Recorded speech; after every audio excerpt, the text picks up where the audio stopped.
Tadi kita ditanya 23 pertanyaan, terus mengenai kronologi, terus juga yang terkait apa saja, beserta dengan barang bukti apa, semuanya sih lengkap ya tadi Pak ya. Ada yang mau tambah? Ya, jadi tadi udah kita penuhi ya panggilan dari penyidik. Kita sudah sampaikan ada 23 pertanyaan yang sudah dijawab sama Densu, dan kita juga lampirkan bukti-bukti ya, yang terkait dengan konten yang jadi persoalan ini ya. Jadi mudah-mudahan dalam waktu dekat ini terus bergulir dan kita harapkan ini cepat ada kepastian gitu, ya secara hukum. Ada berapa? Ada banyak lah, kalau saya sebutin banyak itu. Ada berapa bendel gitu. Salah satunya apa aja yang dibawa hari ini? Ini kan peristiwa juga semua kita buktikan ya dari media cetak, media elektronik, ya kan semua kita ini termasuk Saksi. Komen-komen yang memang mengarah juga itu kita masukkan gitu.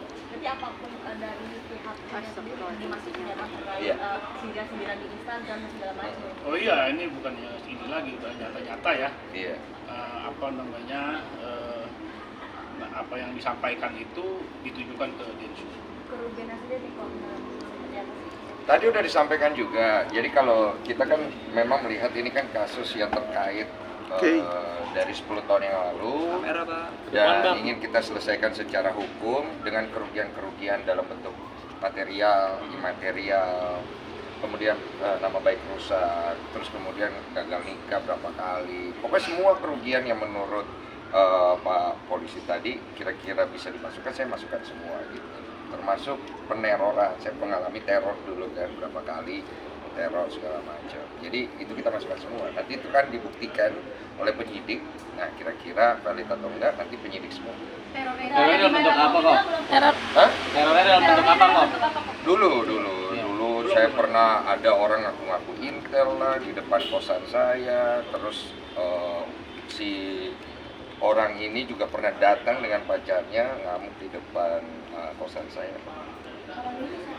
Ya si PA itu. Jadi biar teman-teman tahu ya. Tadi kita masuk jam berapa? Jam 10 ya. Jam 11 ya. Jam 11 selesai ini jam 2. Jadi memang panjang sekali harus yang kita sampaikan, sehingga 23 pertanyaan itu padat sekali. Ya, padat sekali. Ditambahkan lagi bukti-bukti itu ke materi jangan ya. Jadi itu biar dari penyidik urusannya ya, yang jelas apa yang kita sampaikan itu, apa yang kita berikan ke penyidik itu semua kita lampirkan buktinya. Pak Denny, ya pokoknya ada 23 pertanyaan.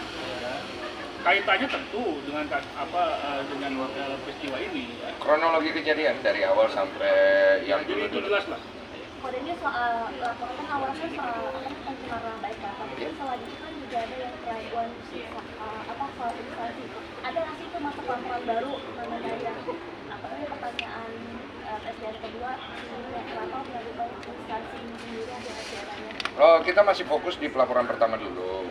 Jadi pelaporan pertama ini yang menjadi fokus kita. Setelah pelaporan pertama ini nanti sudah bergulir oleh penyidik segala macam, hasilnya udah seperti apa, baru kita akan fokus ke yang lain-lain. Karena di sini kan posisinya gini, aku membuat pelaporan itu bukan untuk mau ribut atau perang. Saya membuat pelaporan untuk membawa kasus publik yang sudah 10 tahun ini untuk diselesaikan secara hukum. Karena kita mau menyelesaikan secara publik dari 2019 itu nggak kelar-kelar juga gitu loh. Jadi isu ini menurut aku cukup mengganggu. Dan kalau ditanya saya merasa dicemarkan, saya merasa dicemarkan gitu. Dan kalau beralibi bahwa itu bukan buat saya katanya seperti itu kan alibi dari pihak mereka. Nanti kita bisa buktikan itulah selama proses penyelidikan dan penyidikan. Ini kalau dia mau beralibi atau dia mau berdalih itu silakan, itu hak dia. Ya. Tapi yang pasti dari awal kita sudah mau melaporkan ini ke kepolisian dan laporan diterima, kita akan buktikan bahwa ini perkara ini akan terus berlanjut dan ini terpenuhi unsur pidananya. Ya, ini kan sebenarnya kan bukan masalah mulai dan memulai apalah. Saya juga nggak pernah ada ngomong nama dia di podcast. Saya juga ceritakan tentang saya punya pengalaman pernah difitnah. Bukan untuk ngejatuhin dia, tapi untuk membangkitkan semangat orang yang saya sedang ngobrol itu yang juga melakukan kesalahan dalam hidupnya. Ya sharing, saya ini mau pakai acuan apa? Yang saya punya kan cuma pengalaman hidup. Saya kan orang hidup. Pernah mengalami banyak hal dalam hidup saya. Inilah ilmu saya yang saya bisa kasih. Tujuannya apa? Tujuannya untuk membantu orang. Karena dulu saya pernah mengalami masalah dan saya kepengen membantu orang sebagaimana saya dulu tolong sama Tuhan, udah gitu aja.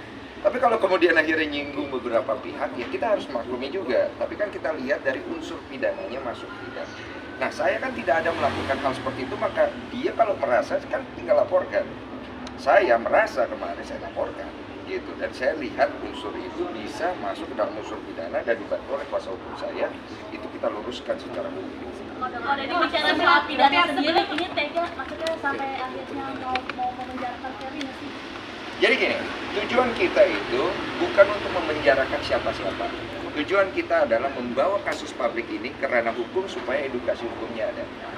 Gitu. Jadi kalau tujuan dibilang Mas Denny tega menjarain orang, enggak. Kalau saya tega menjarain orang, dari 2019 ketika tes DNA pertama itu sudah keluar, secara valid saya sudah difitnah. Tapi saya tidak melaporkan orang itu ke polisi karena saya masih punya hati nurani. Nah, karena sudah seringnya diulang pola-pola ini dan beralibi, membangun opini, menciptakan asumsi, saya pikir ini arahnya nggak bagus. Nggak bagus buat keluarga saya, nggak bagus buat anak yang dia bilang, anaknya dia yang dia bilang mengalami dampak mental psikologi kan. Nggak ada bagusnya. Jadi kita bawa ke ranah hukum supaya dihukum, diselesaikan dengan baik, jadi edukasi yang bagus. Melihat tanggapan biasa podcast dengan Dr. Richard seperti apa nih kawan-kawan ya?